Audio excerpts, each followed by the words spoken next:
Back at the house, Scooby and Shaggy had become concerned that Fred, Daphne and Velma had not returned. They decided to unlock the door and stand on the front porch, just to see if they could see them coming back.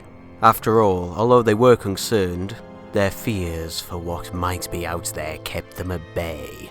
It had now finally gotten dark as the sun had gone down. A chilling wind tried to thrust the duo forward. Like it's again cold, Scoob? A shivering Shaggy asked Scooby. I'm freezing! Scooby replied. Let's find one of those hot peppers back in the kitchen. They'll warm us up. Shaggy jutted as he was still shivering. However, before the duo could go back inside, an illuminescent, haunting green glow swirled in the sky above them. Fred, Daphne and Velma were making their way back when they bumped into three people. A woman and a man stood at either side of the tall man in the center, who stepped forward.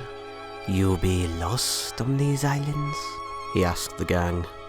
No, we're just heading back to see our friends," Daphne replied as quick as possible, as she had spotted a sword that was tied to his belt. "Ah, David. He is an old friend of mine, you might say. I would ask you to give him my best and tell him that his old friends, myself, Kevin, and my brother Tom, and even his sister here, Sophie, wishes he could see the bigger picture. Unfortunately, you will not get to deliver this message to them, as I'm afraid we need you for a very special purpose," Kevin stated, pulling his sword out of his belt loop. He then pointed it towards the gang, who began to back off, until Fred shouted, "Run!"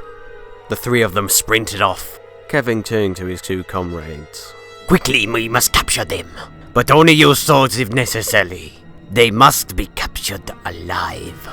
The three of them then chased after Fred, Daphne and Velma. Velma tripped up, knocking her glasses to the ground. Now on her hands and knees, she desperately felt around the ground, blinded. Fred and Daphne stopped in their tracks and quickly went back to go help her. As Fred found and was able to give Velma her glasses back, the same green eerie glow that Shaggy and Scooby were currently seeing, Fred, Daphne and Velma were now seeing. The glow made Kevin, Tom and Sophie stop their pursuit, as Kevin halted them both. "We will capture them later when we are more powerful," Kevin whispered to them as they cleared the area.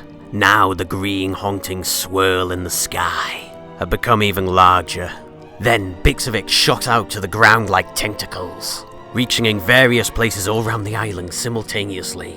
Some of them were where Shaggy and Scooby were, and others were where Fred, Daphne and Velma were. The ground began to shake. Shaggy and Scooby instantly knew what was happening, as they had seen it before. They ran back into the house and bolted both of the locks. They then peered from behind the curtains, looking out of the window just to confirm that their suspicions were correct. And unfortunately, they were, as a bony arm poked its way out of the earth, along with a skull. However, thanks to the ghostly green glow, rotting flesh began to grow round the skeleton, as it began restoring the creature. Though the glow was not enough to fully restore it, it did so enough for it to be recognizable as a zombie.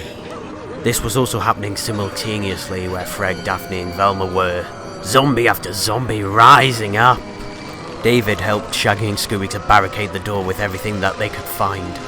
As one of the zombies, though, smashed its arm through the window, Shaggy and Scooby went to hide in the kitchen.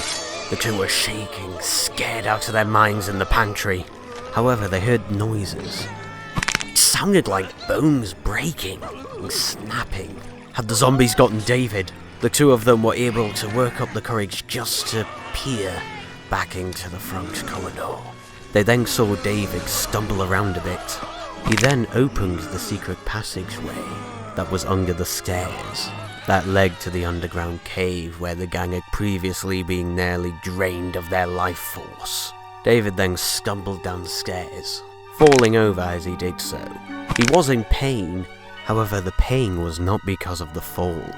Something else was happening to him that was causing him this pain. However, the zombies had now broken in. They began to chase Shaggy and Scooby round the house. At the same time, other zombies were chasing Fred, Daphne and Velma through the murky swamps of Zombie Island. The chase had now begun.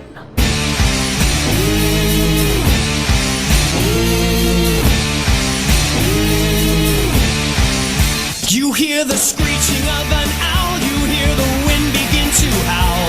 You know there's zombies on the prowl, and it's terror time again. They've got you running through the night.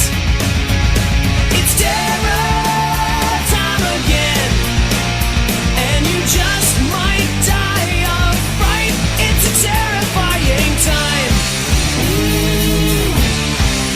You hear the beating of your heart, you know the screaming's gonna start. Here comes the really scary part, 'cause it's terror time again. They've got you running through the night.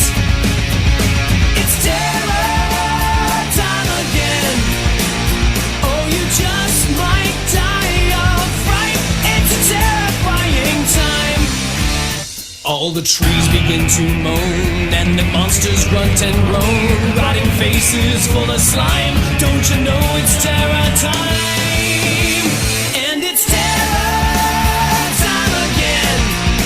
They've got you running through the night. Yes, it's terror time again. Oh, you just might die of fright. It's a terrifying time.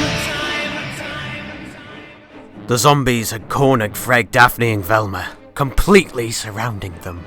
There was no way the three of them would be able to escape the zombies.